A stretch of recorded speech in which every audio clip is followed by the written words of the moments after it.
Welcome to the Gun Show. What's up? It's Punchsaurus. This is Overwatch and we're talking about the Weekly Brawl. If you're new to Overwatch, you may not know what the Weekly Brawl is, so here we go. The Weekly Brawl is a game mode that changes the mechanics of your usual Overwatch games. It's meant to be chaotic and fun, so you are less likely to run into raiders. Every week, this game mode changes its mechanics. Examples of these would be an all Junkrat mode, or maybe get a random hero every time you die mode. This week the mechanics of the Weekly Brawl gives you double the health, reduced skill cooldowns, and increased ultimate charge rate. If you're new to Overwatch, I highly recommend that you go and check out the Weekly Brawl. I think it's a very good way to practice with heroes and get familiar with the game, or even master the map layouts and objectives throughout this game mode. Especially since the stats you gain in this Weekly Brawl don't get recorded on your permanent stats. So here we are in this game. Me and Landshark are going tag team as Zarya, and we've been doing this to other heroes as well. But I thought this would be a great chance to showcase Zarya and her abilities. I feel that Zarya is the most underappreciated hero in the game. People simply do not understand her gameplay and how she works, but it's a good thing. I'm here to explain it.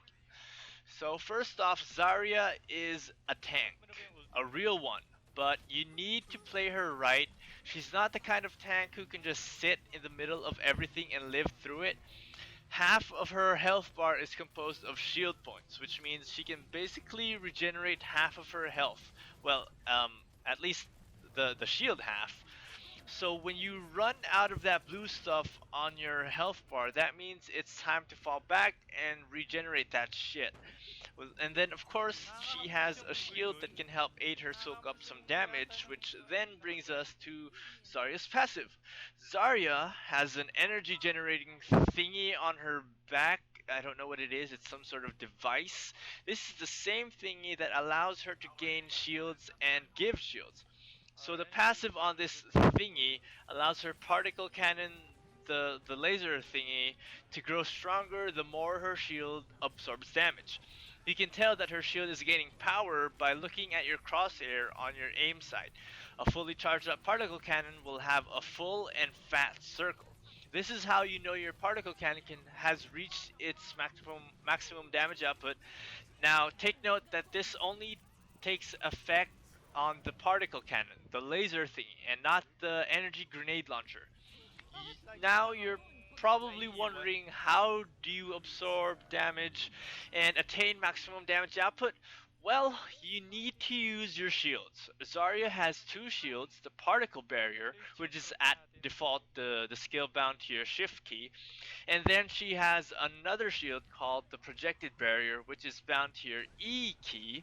So both shields will absorb damage done to you or your teammate, but only for a few seconds. If I've counted it right, they last about 3 to 4 seconds. They do have a relatively short cooldown, but you still want to use them during moments when you are heavily under fire, and be mindful of the time you have to stay in the heat of the fight. It's very easy to forget that your shield only lasts a few seconds. Next, never forget to shield your teammate. It's best to choose the guy who's always in the heat of the fight, like a Soldier 76 or a Reaper. Coordinating with the tank will also reap great results. I've had several winning plays by shielding a Reinhardt as he charges into the middle of a point as he decimates the enemy team, and then followed up by Zarya's ultimate, the Graviton Surge. Alright, okay, so now that you have your particle cannon all charged up, it's time to deal some damage. The charge on your particle cannon will diminish over time, and if you die, you also lose your charge. At full charge, your particle cannon is your strongest weapon, but that does not mean you can start charging in alone on the battlefield. No, no, no, no, no. Playing smart is still the best way to go, and the range on your particle cannon is very limited, so switching between that and your grenade launcher would be a smart move. Plus, having a fully charged particle cannon will make Zarya light up like a fucking Christmas tree, with a huge sign saying, "Hey, hit me, you dumb fucks!" Which is something you don't want unless you're prepared for it. Alright, so now that we've got that out of the way, here comes the hard part, aiming the particle cannon.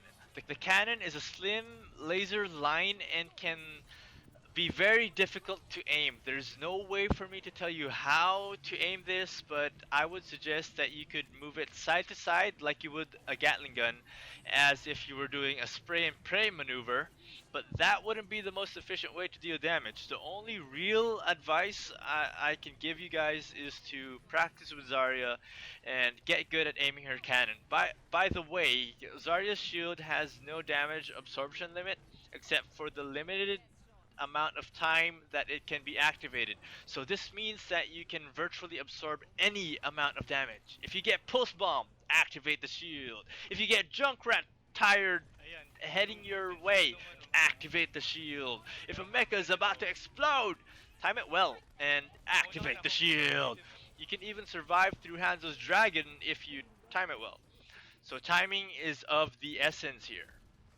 Alright, so now we get to talk about her ultimate, the Graviton Surge. Her ultimate does not deal great amounts of damage, but its utility is one of the best utility skills in the game. If you're familiar with Dota, her ultimate is very similar to Enigma's Black Hole, and any pro gamer of Dota will tell you how many game-changing moments they've had with a single and perfectly timed Black Hole. The same is true for the Graviton Surge. You can combo it up with a well-timed Hanzo Dragon, or even a simple Pulse Bomb from Tracer will do the trick, but remember to keep your shield up and ready, because heroes that get sucked in can still cast some skills, and already casted ultimates will still be able to deal damage, such as Roadhog's Gatling Gun, and Genji's Reflect could turn the tide of the game to a very bad game. So be very careful when you cast this ultimate, because it can either make or break a clutch moment, just like this moment right here. So that's about it for this video. I really do hope you guys go check out the Weekly Brawl. It's a great place to experiment and get to know the heroes better. Anyways, as always, thank you for watching, and I hope you guys learned a few things from this video. Give it a like, and don't forget to hit that subscribe button to see more videos like this. So I'll see you guys in the next video.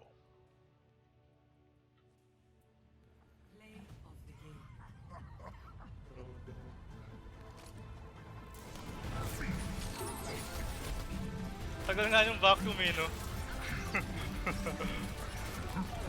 Огонь по готовности!